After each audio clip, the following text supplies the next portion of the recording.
Assalamualaikum warahmatullahi wabarakatuh. Alhamdulillah, alhamdulillahirabbil alamin.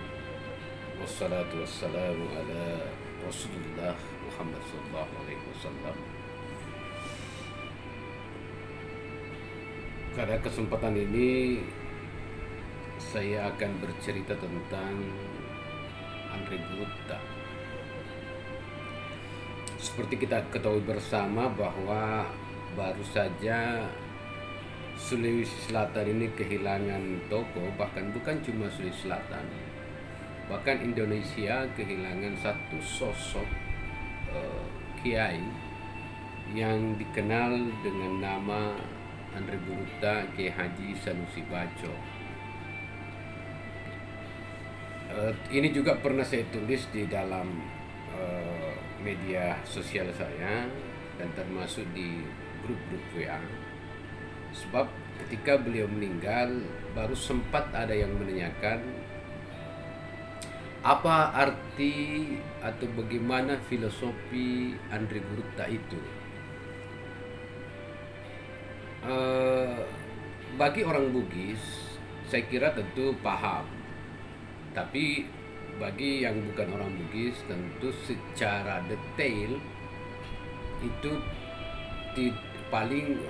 paling hanya memahami secara permukaan saja, tetapi secara detail dalam kaidah bahasa Bugis itu belum tentu paham. Oleh karena itu tidak apa-apa saya menjelaskan sedikit sepanjang yang saya pahami tentang makna Andre Gurutta, termasuk sejarahnya, bagaimana tiba-tiba ada istilah Andre Gurutta itu. Saya kira sering kita mendengar istilah Andre. Andre itu banyak yang mengartikan, memberikan pengertian bermacam-macam tentang konsep Andre. Bisa bermakna makan, boleh juga makandre. Jadi makandre dalam hal ini misalnya kalau ibarat tulisan, kalau kita mencoba pulpen baru itu sama dengan menguji Andrenya, menguji tintanya. Ya, jadi apakah bagus atau tidak. Biasa juga dipakai dalam istilah makandre api, artinya makanan api. Juga parang, pisau juga memakai sebutan ini. Jadi apakah tajam atau tidak tajam, itu semua memakai konsep Andre, makanannya. Ada juga yang mengartikan sebagai belajar. Jadi kalau ditanya di mana kamu makan reguru, tega kau makan reguru. Nah, itu artinya di mana kamu menimba ilmu, di mana kamu belajar, di mana kamu berguru. Jadi secara sederhana Andre itu adalah makan. Dalam kaidah ini artinya sudah makanannya, sehingga tidak diragukan lagi. Kayu itu makanannya parang, mengajar adalah makanannya seorang guru. Karena sudah menjadi konsumsi sehari-hari, dia juga menjadi ahli atau pakar. Dalam kaidah ini menyajikan berbagai makanan kehidupan. Jadi hal ihwal kehidupan ini dia sudah paham. Jadi makanan dari Andre Gurutta itu dalam istilah Bugis lebih cenderung kepada keilmuan agama, atau tepatnya soal-soal religiusitas atau Islam. Kalau makandre juga bisa diartikan sebagai bekas atau pahatan, itu juga makandre. Jadi memang makandre ini banyak sekali maknanya. Jadi dalam kaidah bahasa Bugis itu istilah Andre itu banyak sekali. Tetapi dalam konsep Andre Gurutta itu sebenarnya secara sederhananya bermakna tempat belajar sebenarnya, ya. Yang kita makan tentunya adalah santapan rohani atau makanan berupa ilmu, sebab Gurutta itu mengajarkan ilmu. Dialah yang menuliskan ilmu dan untuk menyampaikan kepada pencari-pencari ilmu atau kepada pencari-pencari Tuhan. Kalau soal Andre Guru biasanya lebih umum mahasiswa yang kuliah misalnya di perguruan tinggi itu atau anak yang sekolah di SD, SMP, SMA itu juga disebut makande guru. Makande guru sebenarnya itu intinya belajar pada seorang guru pada berbagai jenis jenjang atau jalur. Itu semua adalah proses makande guru.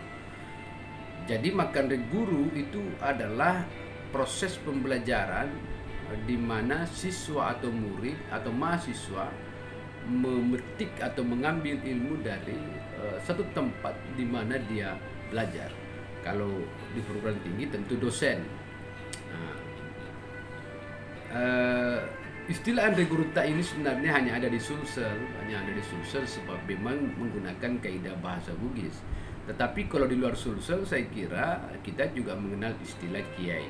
Mereka yang umumnya berkiprah di pesantren-pesantren yang dikenal dengan keilmuan dan keulamaannya, serta biasanya ditambah dengan karakteristik yang disebut dengan harismatik.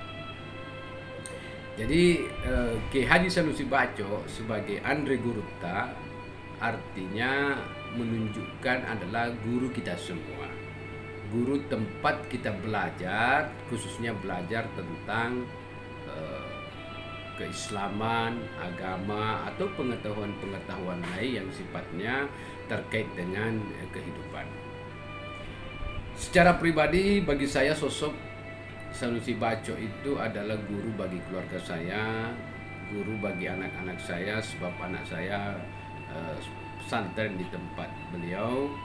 Bahkan sewaktu kecil itu saya sering diberi makanan, baik makanan fisik maupun makanan rohani, mendengarkan ceramah-ceramah beliau ketika saya masih kecil di tahun 80-an, karena beliau banyak memberikan kajian-kajian di Masjid Raya yang terletak di Jalan Andalas ketika itu.